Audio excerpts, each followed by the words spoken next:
एक ऐसे नेता से रूबरू कराएंगे जो कि समाजवादी पार्टी को दिल्ली में घर घर तक पहुंचाने उन्होंने काफ़ी अपना प्रयास किया, उस प्रयास में सफल हो गए। और दिल्ली में ही नहीं बल्कि हरियाणा, यूपी में वो काफ़ी मेहनत कर रहे हैं समाजवादी पार्टी को घर घर तक पहुंचाने में, युवाओं को जोड़ने में, और खासकर सोशल मीडिया से भी काफ़ी एक्टिव रहते हैं। हम आज बात कर रहे हैं दिल्ली के समाजवादी पार्टी यूथ ब्रिगेड के पूर्व प्रदेश अध्यक्ष और वर्तमान में वो राष्ट्रीय उपाध्यक्ष हैं यूथ ब्रिगेड समाजवादी पार्टी के, श्री मनोज यादव जी। आपका स्वागत है हमारे चैनल पर।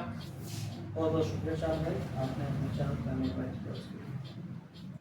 जी, हम ये आपसे फर्स्ट क्वेश्चन यही है कि समाजवादी पार्टी में जो आप अभी यात्रा कर रहे हो दिल्ली टू हरियाणा, हरियाणा से यूपी, अभी आप लखनऊ से मथुरा होते हुए दिल्ली आए हैं कल, तो ये यात्रा में आपको किस तरह से, इस यात्रा में आप अपना काम कर रहे हो, किस तरह आप थोड़ा हमारे चैनल पर इसको विस्तार से बताएं। देखिए जान भाई, हम समाजवादी पार्टी यूथ में राष्ट्रीय उपाध्यक्ष से पहले दिल्ली का प्रदेश अध्यक्ष था, उससे पहले प्रदेश महासचिव था। समाजवादी पार्टी के संगठन के लोगों को सिखाया जाता है कि जहाँ अन्याय हो उसके खिलाफ न्याय के लिए लड़ो। समाजवादी पार्टी के जो कार्यकर्ता हैं, जो नेता हैं, वो हर जगह, चाहे वो उत्तर प्रदेश हो, चाहे वो दिल्ली हो, चाहे हरियाणा में इसलिए कह रहा हूँ कि मैं यूथ ब्रिगेड का हरियाणा प्रदेश का प्रभारी हूँ।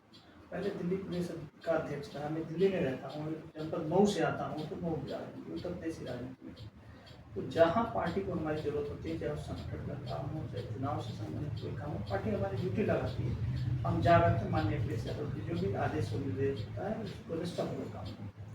इसी के संबंध में जो आपने अध्यक्ष जी की बात की, राष्ट्रीय अध्यक्ष जी की बात की, उनका गृह जनपद है इटावा, जो कि वहाँ पर अभी एक कथावाचक थे जो कि इसी समुदाय से आते थे, जो अध्यक्ष जी आते हैं, और वो एक अपर कास्ट के यहाँ कथा करने गए थे, जिसका उन्हें काफ़ी वहाँ पर उत्पीड़न हुआ, और जिसका रोष उस समाज को है, उसका राष्ट्रीय अध्यक्ष जी ने भी उसका खंडन किया, उस बात का, उस बात का अपना विरोध जताया। तो उसको आप किस तरह देखते हैं? देखिए चालू है, ये मामला धर्म और जाति से संबंध नहीं रखता।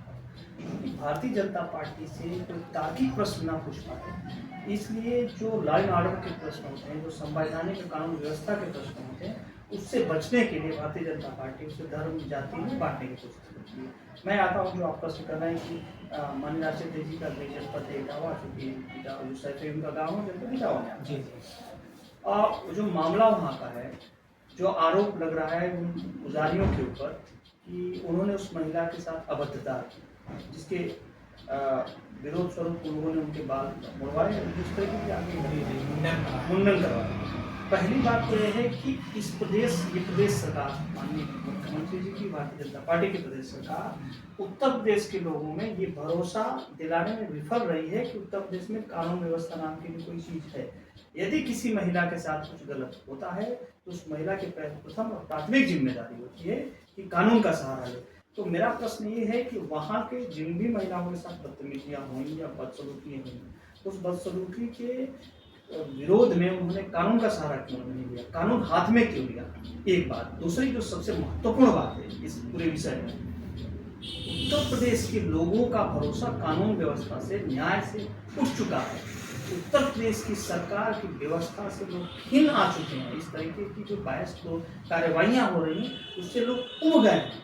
इसका परिणाम है जो इटावा की जिस घटना की आप बात कर रहे हैं। अगर हमारे साथ कुछ बदसलूकी होती है, आपके साथ कुछ बदसलूकी है, तो आप पुलिस को फ़ोन करते हैं।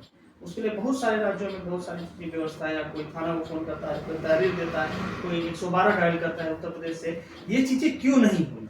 ये बड़ा प्रश्न है उत्तर प्रदेश की सरकार पे।